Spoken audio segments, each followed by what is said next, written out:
Yeah. Let me take a sip real quick.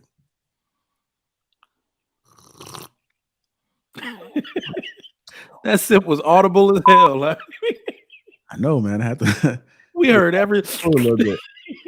Come on, Mike. I wasn't doing all that now. We definitely heard the slurp, like everything. That's the best mic in the business. Goddamn. Oh shit. Oh, I said I was gonna stop cursing, man. I gotta hold me accountable, man. Let's talk about trust. Let's talk about trust. Seems to be a very important thing in every relationship. So, what are your thoughts about trust? Keep it within 2 minutes. Just go around the panel, get you guys' thoughts. I'm gonna start with Casey. Start with you. Hey Shane, you there? A she critique. Okay. Uh, we'll come back there. Go ahead, Casey. I'm sorry. Trust as far as relationships. Just trust, period. I mean, just don't have to be in relationships. Just trust. Trust is an important aspect in life in order to function day to day. I feel like you have to have trust in your relationships, trust in family, trust in your moral and the ground you stand on for who you are, trust in yourself, and confidence that you're doing the right thing. So I feel trust is a vital element within all facets of life.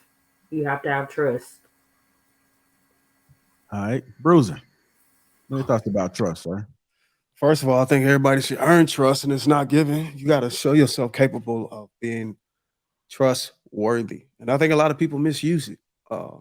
People just use it blindly, and it's mostly about what can I trust you to do? What can I trust? How can the outcomes that come from me trusting you to accomplish a certain thing? So if you participate in anything that has anything to do with impairing your judgment, all that goes out of the door.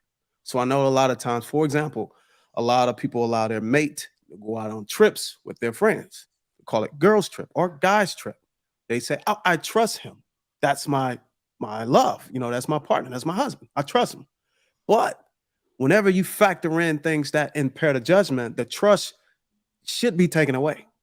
I don't trust any woman. I don't care how long I've been married. If she consumed alcohol, her judgment is completely impaired. That's what alcohol is designed to do. So for that example, that's where I see people misuse trust. So you got to be very careful with how you use it and how you give it out because it can be taken back. Okay. Curves for life. What are your thoughts about trust? Trust for me, just trusting in myself. Because if I trust myself, then I trust my own judgment. I trust who I allow in my life and the way I operate and do things. I don't really have too much trust in people. Kind of like what Bruiser said, that you have to prove yourself to be trustworthy. That's not just something that's handed out. But overall, trust for me is trust myself to navigate properly. Yeah, sound kind of selfish. Go. Um, Enos. What are your thoughts about trust?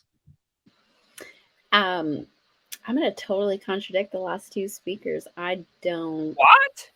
think that trust should be earned. I think trust goes on a demerit system.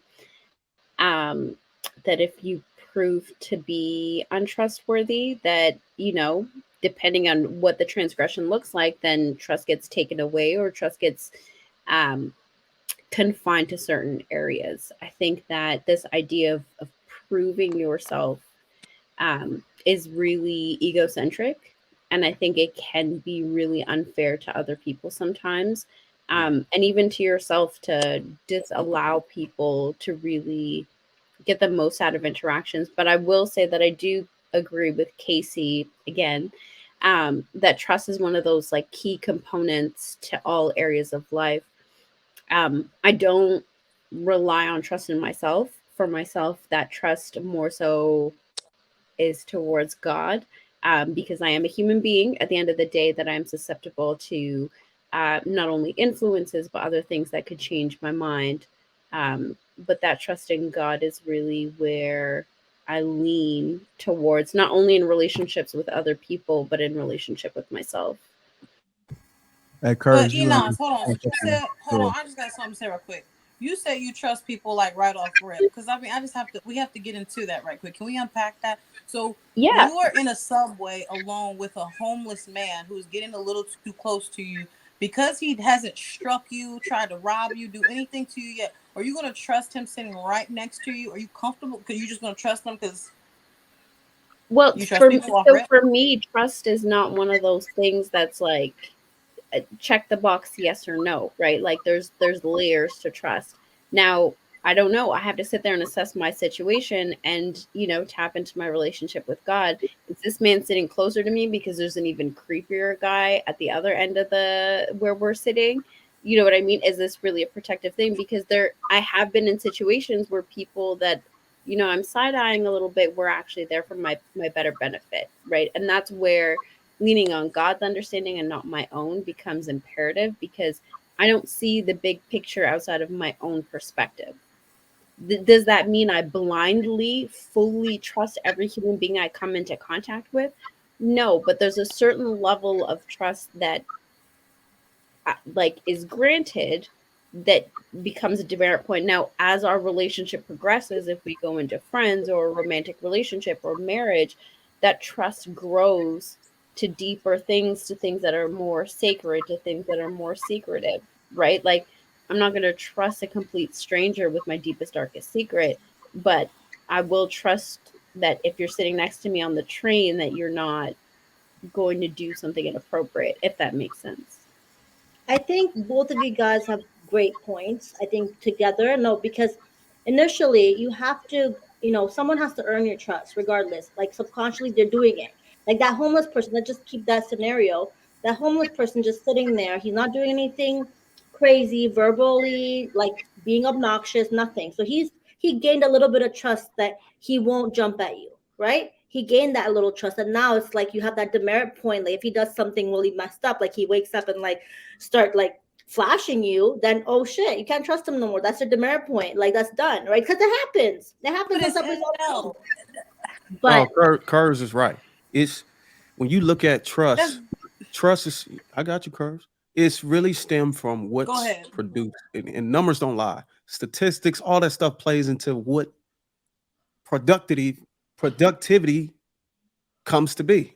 And it's not just what won't happen, it's also what will happen. So if we're on a 10-year streak of having a community of Black women to be overweight or at 70%, I could trust that in 2023, that Black women are going to be overweight for the most of that year. So it's a matter of what won't happen and a matter of what will happen, judging off of numbers and statistics. And that a lot of times that come off of what is produced.